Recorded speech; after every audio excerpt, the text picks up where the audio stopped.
All right, what's going on, y'all? Coach D'Amico's here, Fear Coach. All right, helping you confront the fears that's keeping you from obtaining life-changing goals, specifically black men.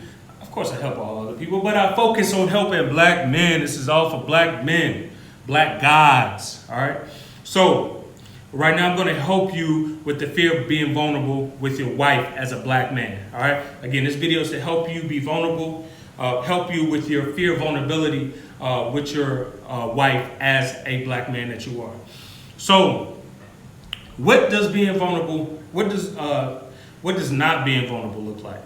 All right, I'm gonna give you 5 examples. Not being vulnerable. Number 1 is during the art. These are just the signs. All right, there's multiple, and there's a lot more signs, but these are the key signs and key triggers for you ladies to know if your black husband isn't being vulnerable, and for you as black men to know if you have an issue with being vulnerable or not.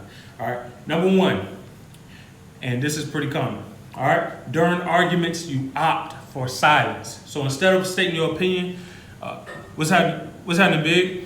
So instead of stating your opinion, you opt for silence. You're like, instead of when you all go into arguments, when you all have discussions or disagreements, and it gets to a point, you just opt for silence instead of expressing yourself, instead of sharing your emotion, instead of stating how you feel, instead of stating your case. That's the number 1 sign that you have a fear of vulnerability. All right. Number 2 is when she disagrees with you on critical decisions, you don't share how it makes you feel. So it's not saying that the decision itself is something that makes you feel a certain way. It's more so you're not sharing with her on how. Again, these are critical decisions. You don't share with her how her disagreeing with you made you feel. So it doesn't mean you have to do that in the moment, but later on in the day, maybe when you all talk about it later on, during bedtime or whatever, you never share with her, well, babe, when you disagree with me on that key decision about buying a house or not, or getting a car note or not, that made me feel less of a man because of whatever. That made me feel like I'm not good with money. That made me feel like you don't trust me. When you don't share with why you feel that in certain critical decisions, again, she doesn't, you don't share with her why you feel, you don't share with her how that made you feel when she disagreed with you in key critical decisions. That's number 2. That's 2 sign. A 3rd sign is you don't share childhood stories, all right? You don't share your childhood stories with your wife, all right? She doesn't know enough about your childhood. She doesn't know enough about the places you come from, the things that you did, the things that you overcame early in your childhood. Why your childhood? And this is a whole entire different video, but during your childhood is when you have a child, like your childhood basically is your most vulnerable time in your life, all right? It's the time before you took on many conditions of the world and beliefs and aspects from society and adopted them as your own. Your childhood is the most purest part of your conscious existence. All right? So that's number 3. Number 4 is she doesn't, again, that's a whole nother video. I'm going to go into that. But number 4 is she doesn't know why you have the interest in certain hobbies. So you have certain hobbies. You might be into cigars, you might be into baseball cards, you might be into baseball, you might be into basketball, you might be into football, whatever. All right? You might even have sexual deviance, sexual hobbies that you're into, but she doesn't know why you're into those things. So that's the issue, again, with you having a fear of being vulnerable. All right? And this is your wife we're talking about. This is not your buddies, not your homeboy, your coworker, whoever. This is your wife, all right? Your life partner. All right? And number 5, here's the 5th sign. You have moments when you explode. So this, when you get to a point where you just have moments, you just snap. A lot of wives go through this when they're like, dang, I don't know, they know not to push their husbands to a certain point because he just explodes. That's very, very, very dangerous, and that's very, very alarming. And that's a high trigger sign that you as a black guy you have a fear of being vulnerable. All right? So that's number 5. All right? So what are the side effects of that? I mean, they're kind of obvious, but I want to share 3 main side effects of that. 1 is she's going to leave your ass. All right? She's going to divorce you.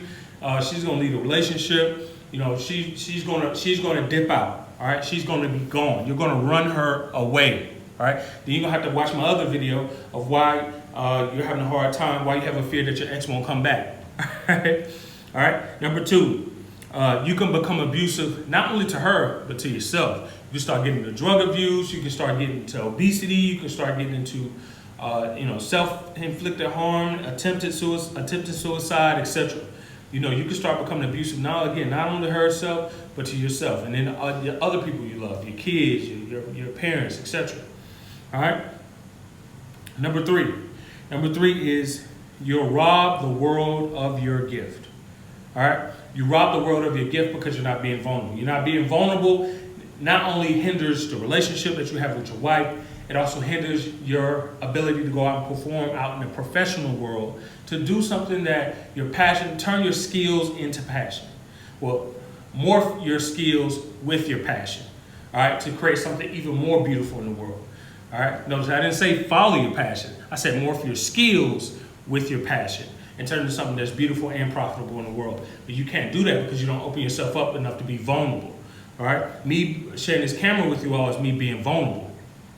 All right. Me giving this coaching advice on the public platform, public speaking, takes a level of vulnerability. All right. You have to open myself up in order to help other people, to let other things that I have, special skills and things I have within me, to be able to help, black men like yourself, black gods like yourself. All right. So how do you do it? How do I do it, coach? All right, coach, I got a fear of vulnerability. How I do it, boss? I'm about to show you, man. 1 second, man.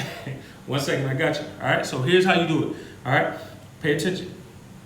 1, and you have to fulfill, right? You just fill in the blanks. All right, just fill in the blanks.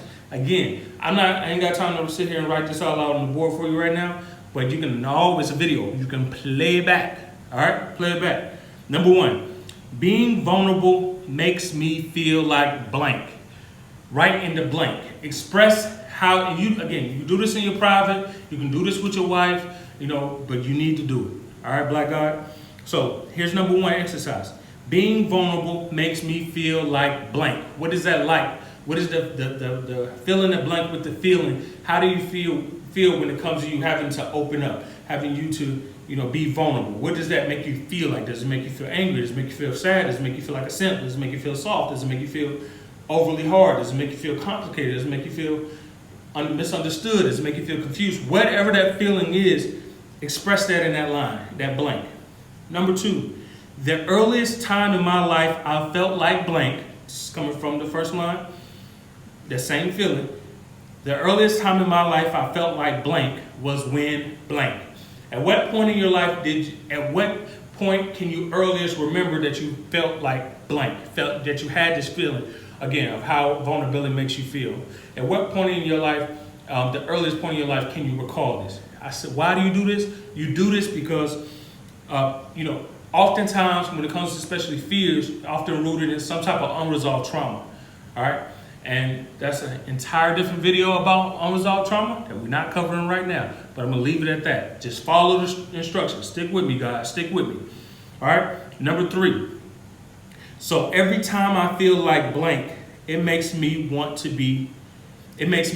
want to be vulnerable. Again, number 3 is, so every time I feel like blank, it makes me not want to be vulnerable. Again, going back to that original feeling. So if you do those 3 steps, it's going to help you map out why you aren't feeling vulnerable and where that comes from.